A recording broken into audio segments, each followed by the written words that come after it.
We need to give everyone an update on the actual living situation in Gaza because as the IDF continues to do its genocide on the Gaza Strip, we're getting a lot of reporting now, Cenk, that gives a little bit more insight into what the real Palestinians are doing on the ground who are still there. So what are your two cents on that first? Yeah, unfortunately, this is a heartbreaking story. It's gonna show you how badly the people in Gaza are still being abused to this day. I mean, if you've got a heart at all, you've got to stop funding the monstrosities that Israel's, creating in the Gaza Strip. If you don't believe me, Yaz is about to show you empirical evidence of what they've done, and it is heartbreaking. Yeah, and these stories are especially hard because sometimes you get caught up in the facts and you forget what it's actually like for the people who are living through these things. So the IDF has turned Gaza into a wasteland, destroying almost the entirety of Gaza's infrastructure. And according to World Bank Group, at the beginning of the month, the cost of damage to critical infrastructure in Gaza is estimated at around $18.5 billion, according to a new report released today by the World Bank and the United Nations, with financial support from the EU. That is equivalent to 97% of the combined GDP of the West Bank and Gaza in 2022.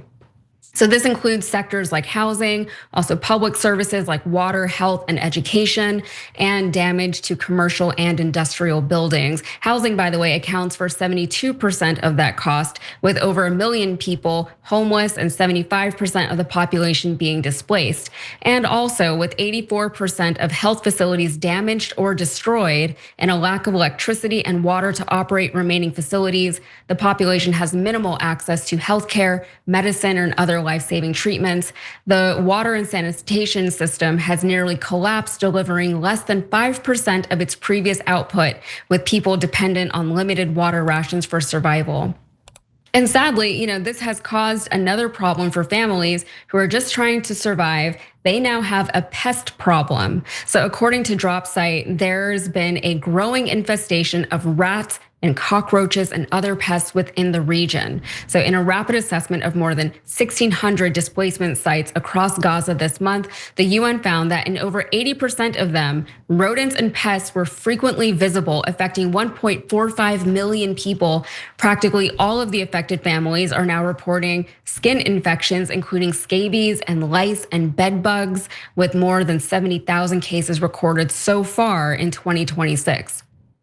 And beyond that, many people fear that the infections caused by bites and their ability to easily get into the already scarce food supply is going to worsen the problem, exacerbate it, and the food is now going to be contaminated. And according to Majid Sukar, he's the head of the preventative health department for the Gaza municipality. He says the scale of destruction in Gaza has created ideal breeding grounds. The Israeli blockade on rodenticides and mountains of uncollected waste and untreated sewage are the primary drivers of this crisis. And no matter what they do, it seems that these people are just facing a losing battle. They can't win anywhere. So they said, we've lost most of our municipal vehicles in Israeli attacks. We simply don't have the capacity to remove waste or respond effectively. We've tried to find alternatives. Many people have brought us homemade poisons, but they don't work either. This is horrible. It's hard to read that stuff. I'm sure it's hard for you all to hear all that stuff. And this really is the reality of what Israel is doing to these people in Palestine, and everything is by design. They're doing all this on purpose. They've bombed all the medical facilities. They don't have houses anymore. They don't have homes. It's shocking. And then we're over here like, oh yeah, like in your mind, it's almost like you disconnect from it because there's still people who are living over there. So maybe you think maybe it's not so bad, but these are the living conditions. Cenk, what are your thoughts here? Yeah, so first, I read the stories, and one of the kids had his eye bitten by a rat, and it was when he woke up, it was all swollen and closed, a massive infection. So there's so many rats, they're starting to overwhelm the people. And then that line about how the rats are multiplying because of the open sewage reminded me of Ben Shapiro's line from a while back. He wrote, Israelis like to build, Arabs like to bomb crap and live in open sewage. This is not a difficult issue. Now, other than being outwardly, explicitly racist, think about the irony of that. It's actually the Israelis that bomb crap. They bombed Gaza worse than anything I've seen in my lifetime. They destroyed 90% of the buildings in Gaza. They were utter monsters, and now they're forcing Palestinians to live in sewage to the point where there's a giant rat infestation, and then they blame them for it. You gotta look at the Arabs living in sewage. Honestly, Israeli supporters have been sick racist my whole life. The Palestinians don't deserve freedom. They would just attack us. They're violent savages. Well, we feel like we're under a threat. What threat? Look at what you just did to Gaza. And then those monsters then turn around and pretend they're the victims. Everything is about, we need money. And what do? Did we pay the $18.5 billion to rebuild Gaza? Of course not.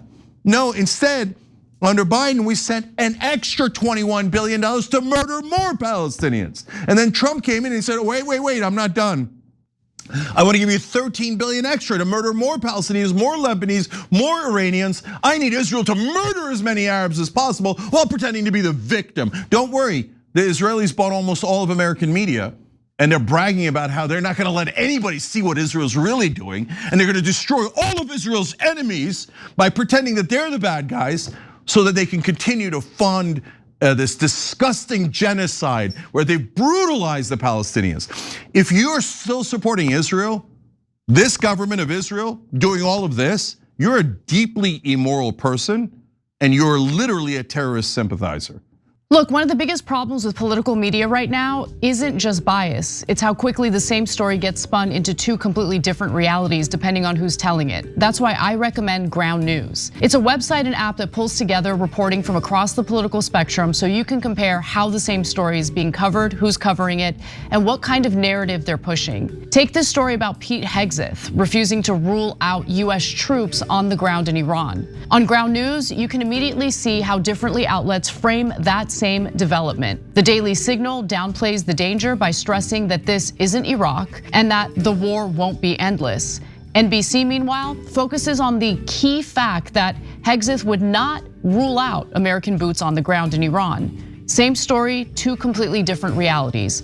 And Ground News makes that obvious right away. You can compare headlines side by side, see the bias distribution of the coverage, check the factuality ratings of the sources, and even see who owns the outlets behind the reporting. That matters because once you understand how stories are being framed, you start to see how public consent gets manufactured. Ground News also has a blind spot feed that highlights stories that one side of the political spectrum is barely covering. So you're not just trapped inside the version of the world your algorithm wants to feed you. If you're tired of being fed somebody else's narrative, I genuinely recommend Ground News.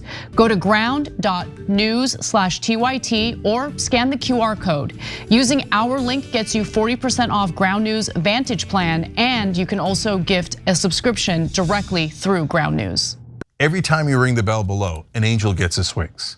Totally not true, but it does keep you updated on our live shows.